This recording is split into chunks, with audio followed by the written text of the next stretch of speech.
এই দৃশ্য কিনা শেষে আমাকে দেখতে হলো, কিন্তু তবু আমার খুব জানতে ইচ্ছে করছে বাচ্চারা থলি ভর্তি মোহর অলংকার সব ছড়াতে ছড়াতে যাচ্ছে কেন, আর গোপালের হাত দুটোই বা ঘাট থেকে বেরিয়ে দুদিকে ঝুলছে কেন? মহারাজ, আর একটা ব্যাপার কি আপনি লক্ষ্য করেছেন? কি বলতো? গোপালের দেহ কারা কাঁধে করে নিয়ে যাচ্ছে? হ্যাঁ হ্যাঁ, ওই তো মন্ত্রী, সেনাপতি, জ্যোতিষী আর পণ্ডিত। আসলে গোপালের এই শেষ যাত্রা আমাদের কিছু শিক্ষা দিয়ে যাচ্ছে মহারাজ। এই যে দেখুন, যারা গোপালকে সহ্য করতে পারত না, এখন এখন তাদেরই কাঁধে গোপাল যাচ্ছে।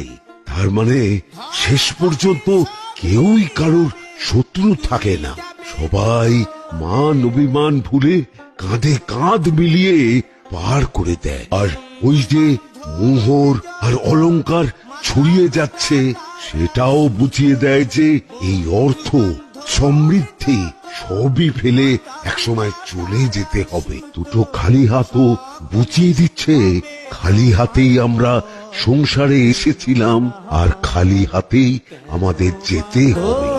দালান ঘর